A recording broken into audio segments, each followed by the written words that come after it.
What an unbelievable game. What is going on, everybody? It is your boy, Baddog, here with the New York Giants post-game video. As always, thank you for clicking on the video. Really do appreciate it. Make sure you hit the thumbs up and subscribe. Tons of Giants content coming. We'll have victory stream Monday, tomorrow night. We'll do this. Obviously, we'll go over the Brian Daboll post-game. But you definitely want to subscribe to the channel because you want to see the live reactions because those are obviously the best. This game just about killed me as a New York Giants fan. The Giants have been shut out for the first time since 1934 through the first 6 quarters of the season. Now, of course, they won a championship in 1934, but I digress. That was 90 years ago, and we're not the Cowboys, so we're not going to talk about a championship from 90 years ago. Anyway, I digress again. The New York Giants were left for dead. They were getting embarrassed, humiliated, pummeled, emasculated. Everything that happened in Dallas was happening again, this time in Arizona in the first half. I have never in my life probably watched a worse half of football than that one. They looked dead. They looked lifeless. They looked soft. They looked unmotivated. They looked like they were just going to sleepwalk and get blown out again and go into San Francisco 0-2.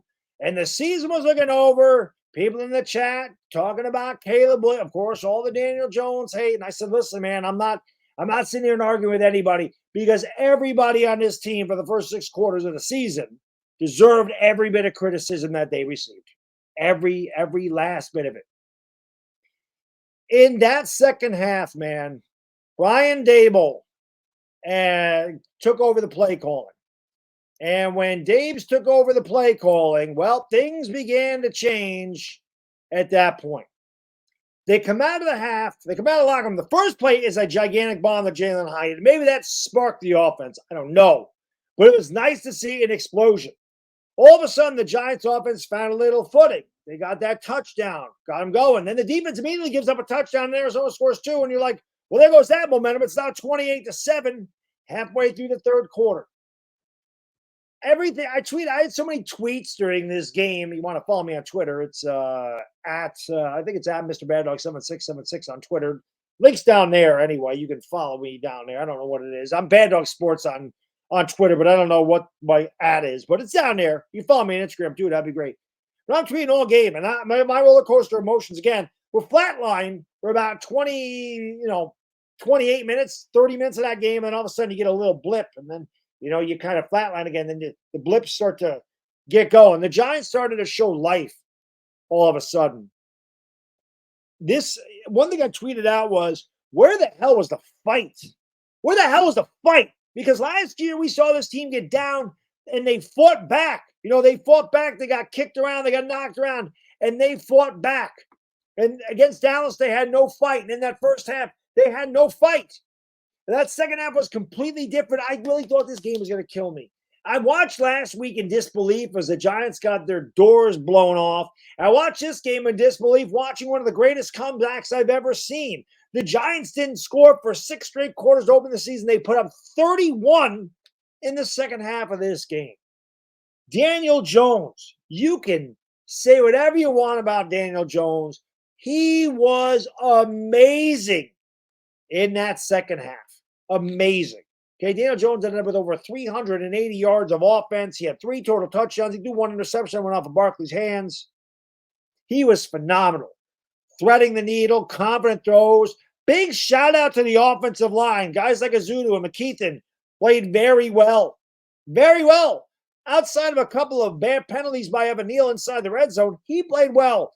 Daniel Jones had time to throw. And I know you're thinking, oh, it's Arizona. It's not Dallas. And yeah, we still got to learn how to beat good teams. I'm taking a win. I'm happy with a win, especially after what happened against Dallas and the way this one was looking. But Arizona had 6 sacks against Washington last week. So it's not like they're pushovers. It's not like their defense doesn't play hard. But that offensive line in the second half, everything changed in the second half. Big shout out to Daniel Jones. That was amazing what he did. He did that a lot last year. A lot of game-winning drives by Daniel Jones. And he picked up right where he left. Well, maybe not picked up where he left off. You were neglecting the Dallas game, but he showed it once again. He showed the resolve. He showed the confidence. He showed that, ice water to his veins. Down 28-7. It wasn't stopping him. Came back and won the game. Jalen Hyatt had 2 big catches without question. They were huge. His speed made a difference. Darren Waller had a really, really good game. Darius Slayton had a great game. I know he only had 3 catches for 60 yards, but they were important. And he almost made one ridiculous catch, but he was out of bounds. Would have gave the Giants a touchdown, and they played well. Barkley played really well too after he dropped the interception. Hopefully Barkley's okay. Obviously, he got hurt at the end of the game, got rolled up on, slammed his helmet down. Obviously, was not happy about that.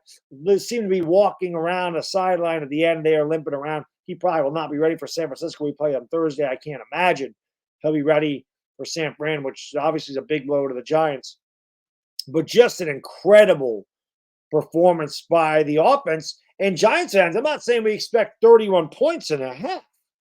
But what we saw in the second half is kind of what we expected. You got Jalen Hyatt able to stretch the field. He got Isaiah Hodgins scoring touchdowns. You got Darren Waller constantly, play pass, bang, 12 yards wide open, bang, 12 yards wide open. Paris Campbell with those little shifty catches inside. This is kind of what we expected to see. It's Barkley doing his thing like he does. We expected to see that offensively. We didn't see it for 6 quarters. It was dormant. And then all of a sudden, it's like Brian Dable let the cat out of the bag or whatever. I don't know. I don't know what this means for Kafka going forward, because obviously whatever Kafka was doing was not working. Whatever Dable decided to call, it worked. It all worked. I think Martindale's defense is getting pushed around like nobody's business early in that game. Again, no pass rush, no nothing. Josh Dobbs was tearing us up. Arizona had like 230 yards of offense, like with 4 minutes gone in the second quarter. It was pathetic. James Conner was looking like freaking Adrian Peterson back there, and Josh Dobbs was looking like Josh Allen. It was not good. It was grim. Like the Giants are hanging on by a thread. And they come back and went, I'm proud of them. I don't give a damn if it's Arizona, because I was so not proud of them that for the way they started, the way they started that game was terrible. They did. They looked like they didn't get off the plane. They looked like they were sulking and feeling sorry for themselves. Like, where's the fight? Well, they took the fight to them in the second half. Very, very proud of the response. I don't know what was said in that locker room. I don't remember ever seeing a game like that was so 180-ish, like just so night and day, so polar ends of the spectrum. That is an unbelievable character win for the Giants. And again, people looking, all the naysayers and all the people, oh, Daniel Jones, he got overpaid, and it's Arizona, and they suck. And I don't care. I just want to win football games. I just want the Giants to win football games, and that's what they did. They had to go to Arizona today and win a football game. Chris and I talked about how they got to win ugly. Well, they won ugly, but when we talk about winning ugly, we don't talk about 31-28. You're thinking 16-13, not scoring. It was ugly, though. It got really out of hand in that first half. Saw Giants fans in Arizona, they're showing them on TV, blank stares in their face, utter disbelief. I had the same feeling. Sitting there watching it, like, how does this team not improve? How does this team on paper get better and add more talent, and they're worse? Again, there's no moral victories. There's no momentum as far as I'm concerned. You can't say, oh, the Giants are going to be pissed off and they're going to go in there and they're going to play mad. They're going to play mad. Playing mad doesn't mean you're going to do anything. You should play mad every week. But talent is talent. And at the end of the day, that's doing football games, but you have to execute that talent. And they did execute that talent. I can tell you this, man. I worked up a really, really big thirst in that game. And I can tell you when I'm done with this video, I'm going to go upstairs. I'm going to have some Body Armor sport water. Without question, for those who go all day, every day, hydration is key. And that's why there's Body Armor sport water, guys. Body Armor's on board this year. Really happy to have Body Armor sponsor the channel. The alkaline water is created for athletes, by athletes. The Giants can go in there and get themselves some Body Armor sport water. They earned it today. With a pH 9+ balance and electrolytes for taste, Body Armor sport water built for the all-day hydration. The athlete, all of us, get it. It's really good, man. You guys see me drinking soda all the time. Like I said, I've been drinking a lot more water this year. So get yourself some Body Armor sport water. Get yourself some Body Armor anything. It's really good. We're working on a zero sugar thing. I can't wait for that. And of course, now the Giants won. You want to bet on tonight's football game and tomorrow's football game and football games going forward? Well, you go to mybookie.ag. They're on board for a third straight season. To get started, go to MyBookie. You just go to mybookie.ag. You register. You put in the promo code Baddog, and you'll get a welcome bonus on the house. Just use that promo code Baddog. You also can claim your bonus and a free chip to use in the MyBookie casino. Just enter BADDOG. You can play parlays too. You can hit your first 2 legs of your parlay and cash out, or you can let it ride for a higher price. But there's a lot of options you can do at MyBookie. And again, they're going to give you free money, but just use the promo code BADDOG, which is BADDOG. You can bet anything, anytime, anywhere, only with MyBookie.ag. I don't know what the spread was today because I don't ever bet on the Giants because that's not good for me. And the Giants usually aren't good for my health, and they were no better for my health today, but at least they came out with a W. But again, gigantic shout out to this team. They showed a lot of character and resolve that they did not show very early in this season. It really did look like this season was going to go up in flames. It doesn't matter how you got there.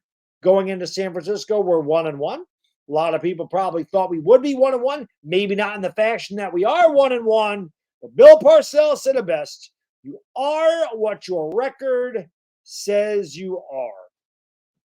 All I can say is, again, I don't look at momentum going forward. I don't sit there and go, they got a lot of momentum. But I was very encouraged by the way the offensive unit moved that ball. We talked about it all offseason. His team is still not going to throw the ball around 50 times a game. They had to today. That's not what they want to do. But you're going to see more deep shots down the field. You're going to see Darren Waller get involved. And he did. Daniel Jones got everybody involved today. Daniel Jones was incredible. Shout out to the coaching staff who looked completely outcoached through the first 6 quarters of this game. And they were fantastic in the second half. The adjustments that they made were fantastic in the second half, and it showed.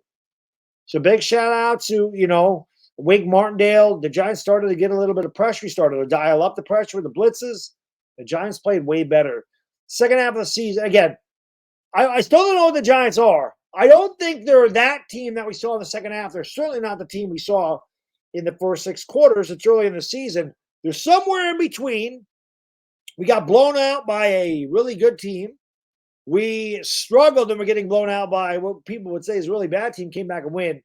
We're going to have a very, very, very big test, another barometer, another measuring stick here in 4 nights when we play the San Francisco 49ers, who are one of the best teams, if not the best team in the NFL, with one of the most fiercest pass rushes in the league. You got George Kittle, you got Deebo Samuel, you got Brandon Ayuk, you got Christian McCaffrey, you got weapons all over the place. And that is going to be very tough. You just hope that the Giants can go out there and compete and have a chance. That's all you ask for in this game. So anyway, that's all I got in this video. Again, thank you so much for watching. I really thought they were going to kill me today. Thank God they did not. That way I can give you all this great content, more live streams, all that other good stuff that we're going to do going forward. Short week. Enjoy it. Back on the horse in a few nights, and I can't wait. It is the Bad Diggity Dizzle. Enjoy the rest of your weekend. You can now, Giants fans. I'll see you tomorrow night for Victory Monday. We'll have a little scotch. I didn't have any scotch in this stream. We'll have a little bit tomorrow. It's Bad Diggity Dizzle, and I am out. Peace.